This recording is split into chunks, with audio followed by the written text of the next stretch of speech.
Welcome to this week's OK at Work with myself, Sarah Sawyer, and my colleague, Russell Berger, both attorneys at Offit Kurman. And today we are talking about a crisis, right? So when an emergency happens, often you think, I need to call the police, I need to call PR, I need to call marketing, my reputation's on the line, there's some issue.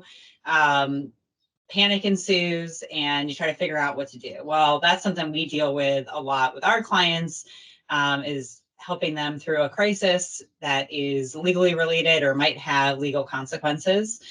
So today we're talking a little bit about kind of what to think about when those types of things happen, because often a crisis in someone's business. So today we're talking about not the crisis at your home where something happens and you call the fire department, which that's an easy call, right? But when a fire is happening in your business, something goes wrong, what to do, what should you be thinking about, who should you call? And I know I field a lot of those calls, Russell, and I'm sure you do as well, but what are some things that clients should be thinking about when they have a fire in their business? Yeah, well, to use the metaphor of a fire in your home or a burst pipe or whatever, you call the professional right away. And well, like I know in my house, if a pipe burst, uh, I would call a plumber. I'd try to figure out how to shut off the water, and then I'd let the plumber do their expert work. And I think it's pretty similar when there's a crisis in the business. Now, the business is a little bit more complicated because there isn't just like what a business plumber, right? Like it's a little more complicated, and issues come from different areas.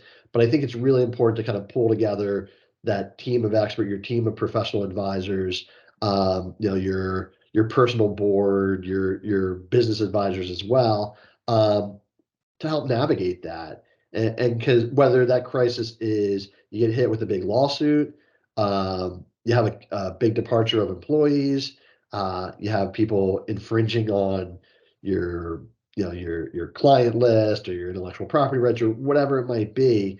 All those different things can be a real crisis for a business. And oftentimes there's legal avenues uh, to addressing that crisis. Sometimes if you get sued, the avenue might be to file a motion to dismiss and otherwise defend the claim and to mitigate along the way in such a way that it's unpleasant, but it's not as bad as it could have been. Sometimes when it's you might be affirmatively pursuing folks because, hey, like this is not right. I need to protect myself. And I did protect myself by putting the right kinds of agreements in place. Now I have no choice but to go enforce them. And what I find is really important is to get kind of that second opinion in place that can come from the more objective perspective.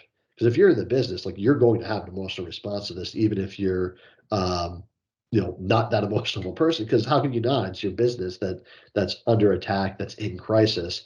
So getting those folks in who understand your business, understand you, and have some perspective about what the solutions could look like, I think is a really important first step. Yeah, and that's a good point. I think it's a lot of times clients will call us and they'll have an initial idea of how they want to handle things, but they might not be thinking about the long-term consequences in that moment as well. So they might be thinking about the short-term solution to stop the water, turn the water off. If we're going to use the plumbing, burst pipe analogy there, they might be thinking through those initial pieces. But from being on an outside perspective, and then also just having the tools available to call an attorney and say, all right, well, what are the long-term implications of this? And my expert already has these tools at their disposal to be able to figure this out for me. And this is another good example of where being proactive and having a team of experts available to you can be really helpful, so that you're not having to teach someone new about what your business is, why this is so impactful, what this means, and that can really act as a team and work through it together and already be starting from a place of familiarity and understanding around your business. Not to say that people can't get up to speed, but it can be really helpful, because what we continue to allude to in this episode is the timeliness of all of this. I mean, emergencies and bad situations unfortunately don't usually happen when you're just kind of sitting around, nothing to do, just relaxing, no other things going on, no worries in the world. And then, oh, now a nice little buttoned up crisis has come onto my plate that I have all the capacity to deal with. So that's usually not the case. So it's always good to just kind of be prepared and have people who are in your corner and ready to act when those things happen. Right, right. Well, and for for those professional advisors, it's like the fire alarm goes off and they're sliding down the pole and hopping on the fire truck.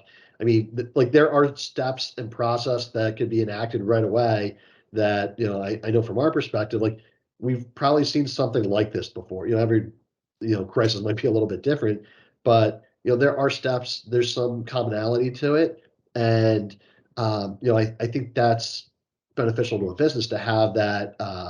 To implement a process right away, to engage in some tactical steps right out of the gate. So, to your point about the timing, you're not playing catch up. You're not trying to put the toothpaste back in the tube way down the road. You can hop on it right away, and you can start fixing the problem, as early as possible.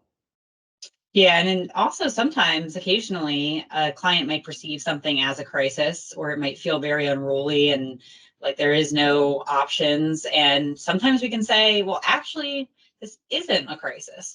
This isn't, yeah, this is going to be. I mean, we always say it's going to be okay because that's the only option, but and we are going to find a way through it.